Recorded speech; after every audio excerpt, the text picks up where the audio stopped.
Addington. Thank you, Madam Speaker, and I'd very much like to thank my colleague once again from Edmonton Strathcona and congratulate her on getting this bill onto the floor once again, and I'm privileged to have the opportunity to speak to the bill. Madam Speaker, I'd like to tell a story, a true David and Goliath story, a story that starts in a small rural community that is up against the world's largest waste company, Waste Management. It starts in 1998 when I was on municipal council in Geneja Township, and Waste Management came to one of our council meetings to present this fantastic idea that they had to build a 200-acre mega dump, taking in 750,000 tons of waste and 250,000 tons of contaminated soil a year to, once again, a small rural community that just happens to have a fractured limestone base that would be underlying this landfill. The site is, as I said, on fractured limestone, vertically and horizontally fractured limestone. It is a pristine area of the country. It's a part of the country where every home, farm, business relies on wells for their water, and it's a site that would be upstream from the Mohawks to the Bay of Quinte and upstream from the Bay of Quinte itself, which has been listed a number of years as one of the worst, by the UN, as one of the worst polluted bodies of water in the world. When the brief of the day, Margaret Walsh and myself, when Waste Management finished, we both looked at each other and we said, "You want to do what on fractured limestone? Not on our watch." And then we proceeded to have multiple town halls to educate the area residents as to this travesty that this mega company wanted to build this mega dump in a neighboring community. And everyone, of course, was up in arms because it's just plain wrong to build it in this site.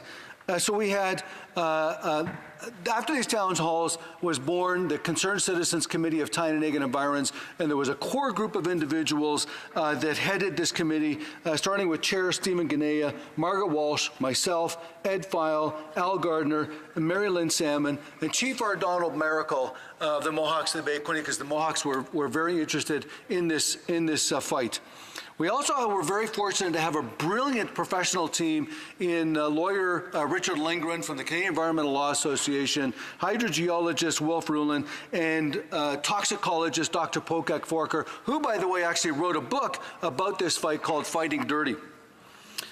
So we launched in these massive fundraising campaigns, sign painting campaigns, awareness campaigns, protests. Over the next 8 years, we submitted over 6,000 documents opposing this landfill expansion and petitions.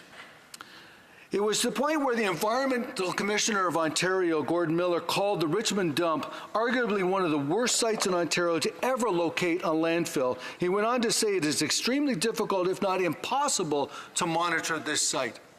So after 8 years of fighting this battle, lo and behold, in 2006, the Ontario government decides to reject the expansion proposal, stating that there were significant environmental risks associated with expanding this landfill.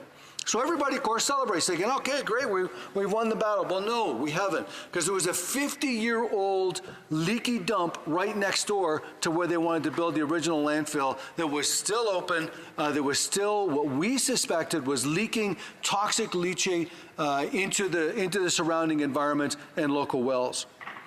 So in 2007, I took over as chair of the committee, and you have to understand, this is 8-9 years later, and volunteers are starting to really get burned out.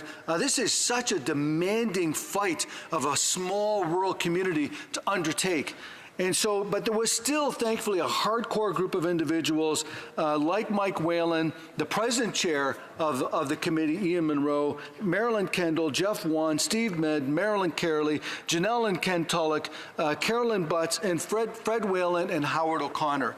Once again, just hardcore individuals that deeply care about our community and are willing to make whatever sacrifices necessary to ensure that we protect our community from this landfill. So lo and behold, in 2010, the province announces forced closure of the landfill. Unfortunately, the very same day, Waste Management comes back and announces another terms of reference for an environmental assessment. It's the first time in Ontario's history that a company has lost an environmental assessment and turned around and asked for another one in exactly the same location with virtually the same proposal.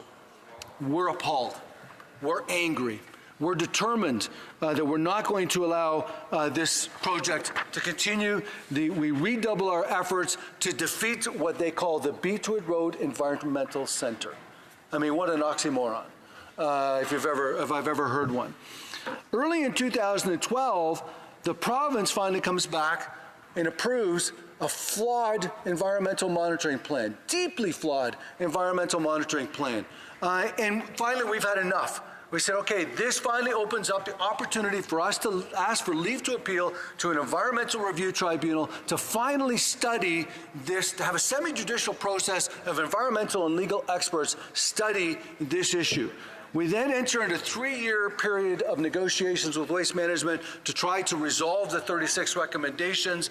After that time, finally in 2015, we have a trial and we finally have a judgment. And of course, the judgment falls completely our way. And we finally force Waste Management to test for a chemical called 1,4-dioxane that only exists in leachate. Let's remember, leachate has up to 10,000 chemicals, and the company was always testing for chemicals that exist in the natural surrounding environment. So when there was a spike, they'd say, oh, it's just Mother Nature. That's not leachate, right? Well, lo and behold, when they finally start testing for 1,4-dioxane, many of the wells were contaminated, including 6 residential wells. It was absolutely appalling that this company was able to hide this contamination for decades without anybody being aware of it.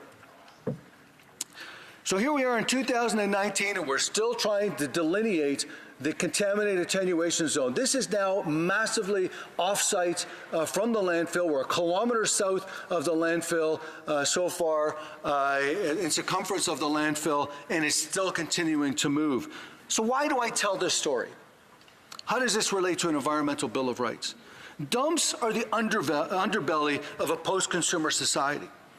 As I mentioned, there's up to 10,000 chemicals in landfill. Everybody thinks out of sight, out of mind.